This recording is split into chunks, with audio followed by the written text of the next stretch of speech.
I'm not comfortable pleasing one person in a room by myself, let alone 2 rooms full of men and women.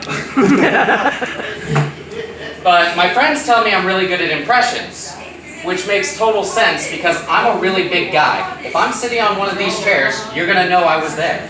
Soft surfaces are not my friend. I don't know if everyone can hear me in there, but you're missing a fat man in a tuxedo shirt. Sorry. Now, I used to be a raging alcoholic. I'm a functioning one now, but like not high functioning. I'm still late to work a lot and they haven't fired me yet. But I used to have to, when I got my sobriety fog throughout the day, when I started to sober up and my hands started to work wrong, I used to have to drink a whole beer. But now I'm more mature. The night before I set out a bottle of water, a couple of pills of ibuprofen, and then a shot of Steel Reserve. And the Steel Reserve is so when I take my ibuprofen, I'm telling myself I want to feel better, but taste this ass shit because you deserve this. And if you've never had Steel Reserve, you're missing out. It will make you puke. Now when I started comedy, my cousin got me a book on how to write comedy, and in it they define what a comedic hero is. And that is someone who doesn't have the skills to handle a situation, but doesn't give up hope. Which makes total sense why everyone laughs at me, because I don't have the skills for anything. Like, people tell me to dress nice, and I wear this. This.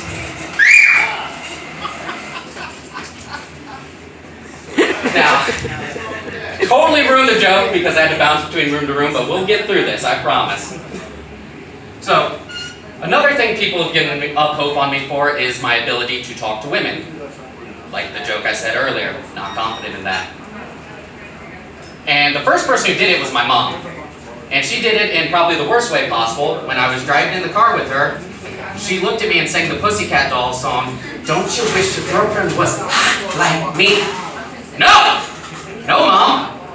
You are 43 years old, your body type is Holocaust, you have a dead tooth that we call your Coca-Cola tooth, and quite frankly, cigarettes smell like you. I feel like I can aim a little bit higher at 14. Like Kelly Clarkson, for instance. Don't get me wrong, I know I can't get her. But as I've told people that joke throughout the years that I want Kelly Clarkson, and it is a joke because it's never going to happen, they have begun to tell me, you know she's gained a little bit of weight, right? Have you looked at me? Like, when I go out in public, people don't call me chief or boss. They call me big guy. They are legitimately seeing me and just saying, "Hey, fat ass." And it's totally okay in today's culture, which makes no sense. We are in cancel culture and sizes are allowed to exist. Like, you guys may not agree with this, but Sour Patch Kids need to be canceled. Why, you may ask? Ever seen a Sour Patch Kids commercial? It is an advertisement for domestic abuse, and everyone lets it slide. They literally do the worst things to people.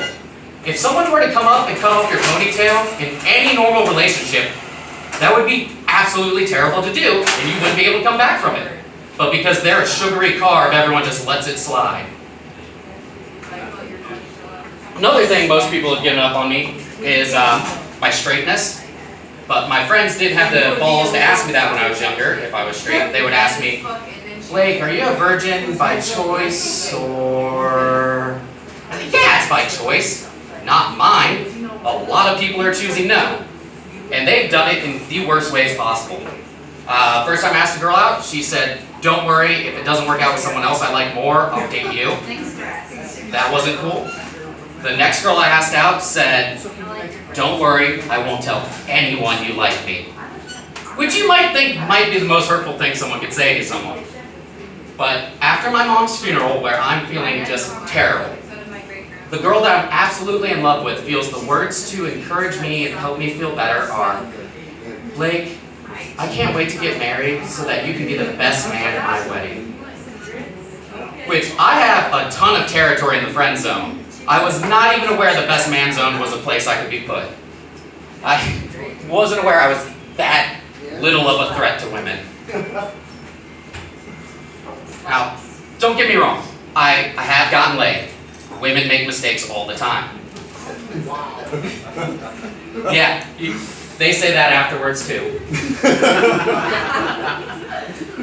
But a girl wanted to make a sex tape with me, and I've always thought, I wanted to be an actor, let's see what I got. But she hit me with the weirdest role play that anyone could hit this with, and that is, I want you to be Shaquille O'Neal. Me and Shaq don't have a lot in common. About it is, we both look pretty good bald, we both really suck at free throws, and in our athletic primes, we both weighed over 300 pounds. He was a little more athletic than me. I ruined that punchline, but everyone was leaving, and it kind of threw me off. But during that video, I learned that I have a special move in the bedroom. It's called the showstopper. It's where I stop and catch my breath for a second. Now, I don't know if she was a huge fan of it, but if she wanted that 4-minute video to happen, it was having to be pulled out.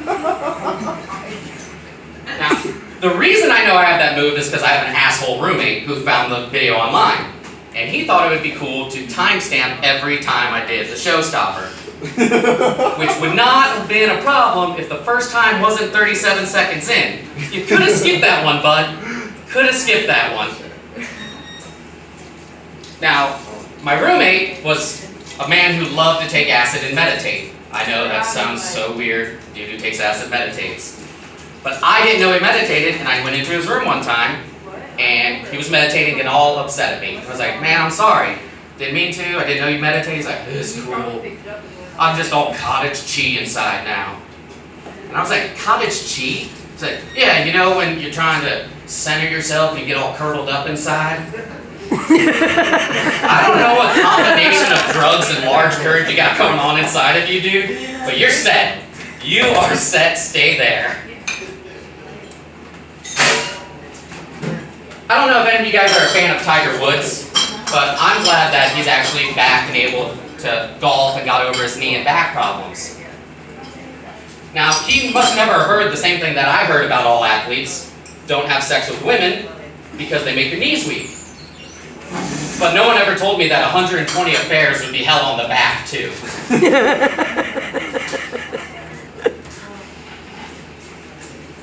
Now, although I am bad at talking to girls, like I said, I don't give up hope. I keep trying.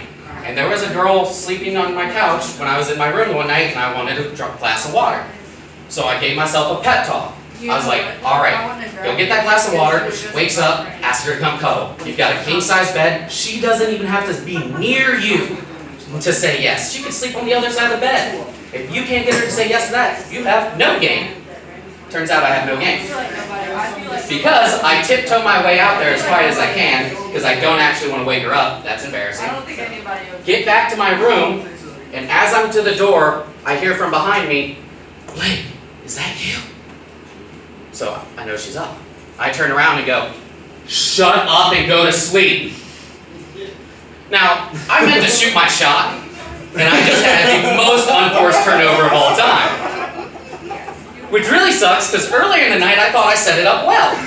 Because she was doing the normal drunk girl thing of, oh, I'm so ugly, no one's ever gonna like me. And I grabbed her, and I was like, you are not ugly. You are aggressively average looking in every single way. Which you may find a little rude, but let's be honest, I thought I had a chance. She's clearly not a bombshell, and I'm not a liar. Thank you for that. That made me feel good.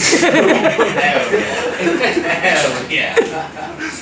I'm just going to end it on that because that was a hell of a laugh from the crowd. You guys have a great night.